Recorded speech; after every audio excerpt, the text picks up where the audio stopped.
اگر آپ کامیاب ہونا چاہتے ہیں اس دنیا میں، آخرت کے اندر کامیاب ہونا چاہتے ہیں، تو آپ نے اس دنیا کے اندر زندگی کس طریقے سے کرنی ہے، آپ کے شب و روز کیا ہونے چاہیے، آپ کی کاروباری زندگی کیسی ہونی چاہیے، آپ کی سماجی زندگی کیسی ہونی چاہیے، آپ کی سیاسی زندگی کیسی ہونی چاہیے۔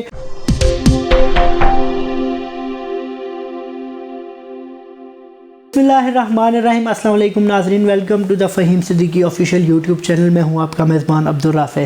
ناظرین، ایک اہم چیز ہے، وہ یہ چیز یہ ہے کہ ہم یہ دیکھتے ہیں کہ آج کل کے دور جدید کے اندر کامیاب ہر انسان ہونا چاہتا ہے، اٹیمپٹس ہر کوئی کرتا ہے، لیکن کامیاب ہو نہیں پاتا، اور کچھ لوگ تو خیر اتنی بھی زحمت نہیں کرتے کہ وہ کامیابی کے لیے اٹیمپٹس کریں، ایفرٹس کریں، کوشش کریں۔ اس حوالے سے آج کے اس پروگرام میں ہم گفتگو کریں گے کہ اگر آپ کامیاب ہونا چاہتے ہیں اس دنیا میں، آخرت کے اندر کامیاب ہونا چاہتے ہیں، تو آپ نے اس دنیا کے اندر زندگی کس طریقے سے کرنی ہے، آپ کے شب و روز کیا ہونے چاہیے، آپ کی کاروباری زندگی کیسی ہونی چاہیے، آپ کی سماجی زندگی کیسی ہونی چاہیے، آپ کی سیاسی زندگی کیسی ہونی چاہیے۔ تو ان تمام تر معاملات کے اوپر گفتگو کرنے کے لیے جو آج ہمارے ساتھ شخصیت موجود ہیں، وہ کامیاب بزنس مین ہے جی، اس کے ساتھ ساتھ کامیاب پولیٹیشین ہے، کامیاب سماجی شخصیت ہے۔ ہم اس آفس میں ہوتے ہیں تو میں پروگرام کے لیے ان سے وقت مانگ رہا ہوتا ہوں، اور میں دیکھتا ہوں کہ ان کے پاس سے لوگ ہی اٹھتے ہی نہیں ہیں، اتنے مہمانوں کی تعداد ہوتی ہے۔ فہیم صدیقی صاحب جن کا اپنا یوٹیوب چینل ہے، سر کوئی انٹرو میں کمی رہ گیا تو نہیں آپ کی ضرورت بھی نہیں ہے انٹرو کی اتنے۔ بہرحال آپ کی بہت شکریہ، آپ نے بڑا اچھا موضوع، آج بھی بڑے اچھے موضوع آپ نکال کے لاتے ہیں، اور کئی دفعہ میں بھی سوچتا ہوں کہ یار ایسا نہ ہو کہ میں جواب ہی نہ دے سکوں، لیکن ماشاءاللہ میں جتنا مشکل سوال کر لوں آپ نے واپس پکڑ کے اپنے اسے شکنجے میں لے جاتے ہیں۔ جو زندگی کے اصول ہیں نا جی، زندگی جینے کے اصول ہیں نا، سب سے پہلی بات تو میں پہلے بھی میرے خیال سے کئی دفعہ میں لوگوں کو بھی کہتا ہوں، سب سے پہلی تو یار آپ ایمانداری جو ہے نا وہ سب سے پہلے ہے، کہ جو بھی کام آپ کریں نا آپ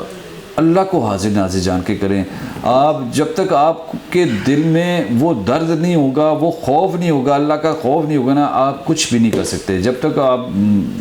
اگر آپ بندوں کو سمجھیں گے، انسانوں کو سمجھیں گے کہ وہ بڑا ہے، یا جو انسان ہے اس سے مجھے فائدہ ہو سکتا ہے، اللہ سے نہیں فائدہ ہو سکتا، نعوذ باللہ، یہ وہ چیز جو ہے نا، جب تک آپ اپنا مائنڈ سیٹ نہیں کریں گے، اپنے مائنڈ میں ہمیشہ یہ رکھیں کہ یہ دنیا جو ہے، جس دنیا میں اللہ تعالیٰ نے آپ کو بھیجا ہے نا،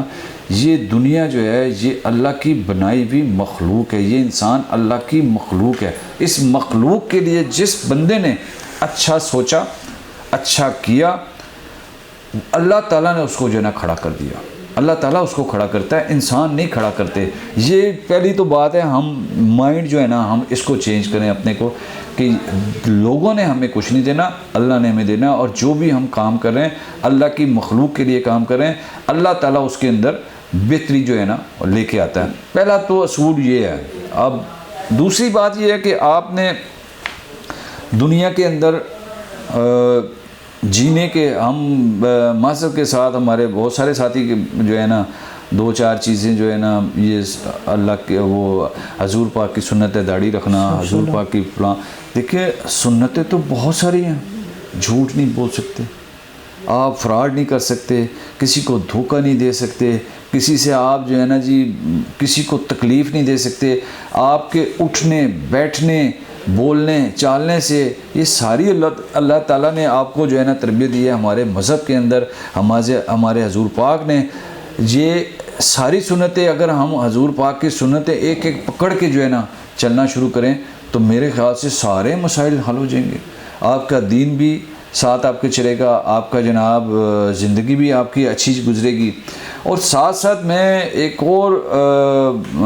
بچوں کو، آنے والی اپنی نسلوں کو یہ کہنا چاہوں گا کہ میں نے بہت سارے دیکھے ہیں کہ ہم بہت بڑے بڑے ماشاءاللہ یونیورسٹیوں میں، کالجز میں بچیاں ہمارے پڑھ رہے ہیں، اور انگلش میں ماشاءاللہ بڑا عبور ہے، اردو میں بھی کافی حد تک لوگوں کو عبور ہے، لیکن عربی میں عبور نہیں ہم جاتے۔ ہم جو ہے نا اگر اپنے قرآن کو جو 30 پارے اتنی سی کتاب ہے، اس کو ہم صرف اور صرف ثواب کے لیے پڑھتے ہیں، سمجھ کے نہیں پڑھتے۔ ہمیں یہ پتہ ہی نہیں ہوتا کہ ہم جو ہے یہ پڑھ رہے ہیں، اس کا یہ بیسیکلی ہمیں میسیج کیا وہاں سے مل رہا ہے، ہمیں وہ سمجھ ہی نہیں آ رہا ہوتا۔ معذرت کے ساتھ ہمارے شاید کچھ ساتھی ناراض ہو جائیں اس بات پہ، میں دیکھتا ہوں کہ نماز بھی جو ہے نا پڑھ کے تو آ جاتے ہیں، لیکن ان کو یہ نہیں سمجھ آتا کہ ہم نے نماز میں پڑھا کیا ہے۔ دیکھیں یہ چیز ہمارا مذہب ہمیں کہتا ہے، اور ہمارا جو قرآن ہے اس کے اندر اگر ہم سمجھ کے پڑھنا شروع کر دیں، میرے خیال سے ہمارے سارے مسائل ختم ہو جائیں، سارے مسائل ٹھیک ہو جائیں، ہمیں کسی جو ہے نا مولوی کے پاس بھی جانے کی ضرورت نہیں رہے گی، کیونکہ ہمیں ایک چیز جب پڑھ رہے ہوں گے ہمیں سمجھ آ رہی ہوگی۔ جیسے ہم انگلش کا کوئی ناول پڑھ رہے ہیں تو ہمیں سمجھ آ رہا ہے، ہمیں وہ فیلنگ آتی ہے۔ اگر وہ غم کا ٹائم چل رہا ہے تو ہمیں محسوس ہوتا ہے اندر سے کہ یار یہ بڑی غلط ہو گیا کام، اچھا ہو رہا تھا تو ہمیں خوشی ہو رہی ہوتی ہے، جیسے انگلش ناول۔ اسی طرح اگر ہم قرآن کو باترجمہ سمجھ لے کے پڑھیں، بلکہ میں سمجھتا ہوں کہ عربی کو اگر ہم پڑھنا سیکھ لیں تو میرے خیال سے جس ٹائم آپ نماز بھی پڑھ رہے ہوں گے نا تو آپ کو فیلنگ اندر سے آ رہی ہوگی کہ میں کیا پڑھ رہا ہوں، میں اللہ سے کیا مانگ رہا ہوں۔ بیسیکلی تو دعائیں ہیں، ٹھیک ہے نا، تو میں کیا مانگ رہا ہوں، تو وہ اندر سے اندر انسان کے اندر پورے جسم میں جو ہے نا وہ فیلنگ ہے۔ جب وہ فیلنگ آپ کے آنا شروع ہو جائے گی، قرآن آپ پڑھیں گے تو آپ کو وہ فیلنگ آنا شروع ہو جائے گی کہ یہ میسیج کیا مل رہا ہے۔ میں خود ایک دفعہ خانہ کعبہ میں رمضانوں میں تراویحاں پڑھ رہا تھا۔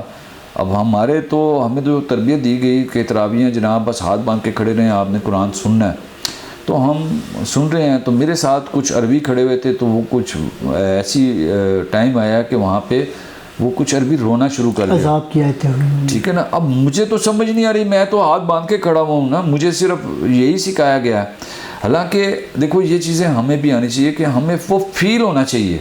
کہ کیا بول رہے ہیں مولوی صاحب۔ اگر کوئی تلاوت کر رہے ہیں تو وہ ہمیں سمجھنا چاہیے، سمجھ آنا چاہیے ہمیں، اور وہ ہمارے اندر سے فیلنگ آنی چاہیے۔ جب یہ فیلنگیں ہمارے اندر آنا شروع ہو جائیں گی آٹومیٹکلی یار ہماری زندگی بہت آسان ہو جائے گی۔ جو ہے نا وہ عادتاً پڑھ لیں، عبادتاً نہیں پڑھ لیں۔ ہمیں جو ہے نا نماز بھی عبادتاً پڑھنی چاہیے، ہمیں قرآن بھی عبادتاً پڑھنا چاہیے، ہمیں عادتاً نہیں پڑھنا چاہیے۔ تو یہ تھوڑا سا ہمارے جو ہے نا کیونکہ ہمارے معاشرے کی تربیت ایسی ہو گئی ہے، تو میں آنے والی نسل سے، آپ بچوں سے، سب سے جو دیکھنے والے ہیں ان سے بھی یہ کہوں گا کہ آپ اپنے مذہب کو سیکھیں، سمجھیں۔ ہمارا مذہب کوئی مشکل نہیں ہے، بہت آسان ہے، اور کوئی اس کے اندر اتنی مشکلات نہیں ہیں۔ اس کو سمجھ کے پڑھیں، قرآن کو خاص طور سے سمجھیں، عربی کو جو ہے نا سمجھیں۔ میں یہی بات کہنا چاہتا ہوں کہ صرف آپ اپنے مذہب کو سمجھ کے پڑھ لیں اور سمجھیں کہ ہمارا مذہب کیا کہتا ہے، ہمارا قرآن کیا کہتا ہے، ہم نماز میں جو پڑھتے ہیں وہ کیا پڑھتے ہیں۔ جب یہ ہم پڑھنا شروع کر دیں گے تو آٹومیٹکلی ہمارے فیلنگ اندر سے آنا شروع ہو جائے گی، اور اس کے اوپر جب ہم چلنا شروع کریں گے نا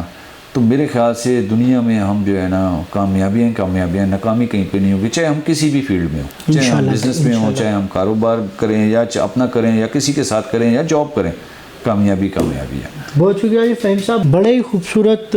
انداز سے آپ نے اس کو اختتام کیا کہ قرآن پاک سمجھیں، اور اس حوالے سے حدیثیں بھی بڑی موجود ہیں کہ قرآن پاک سمجھنے کی کتنی امپورٹنس ہے۔ اس دعا اور امید کے ساتھ آپ کا اپنا میزبان عبدالرافع آپ سے اجازت چاہتا ہے کہ ہم تمام تر لوگ قرآن پاک کو پڑھیں اور اس کو سمجھیں، اور اس کے بعد باعمل انسان بننے کی کوشش کریں۔ اللہ نے کے بعد